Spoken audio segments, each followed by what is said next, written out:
5, 4, 3, 2, 1, fire.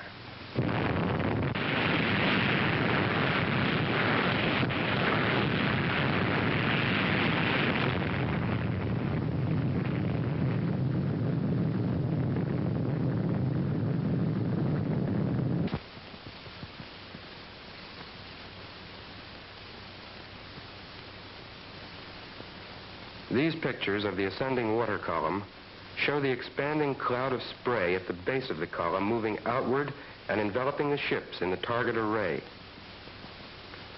Great quantities of radioactive water from the column descended upon the decks of the nearby vessels, and ship hulls a mile away were drenched by the wall of foaming water.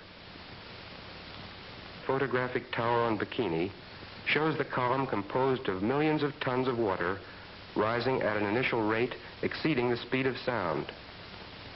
The water and spray from the explosion will fall for several minutes. Here again is an excellent photographic portrayal of the boiling, foaming wall of water engulfing the ships in the foreground. This highly lethal spray was intensely radioactive,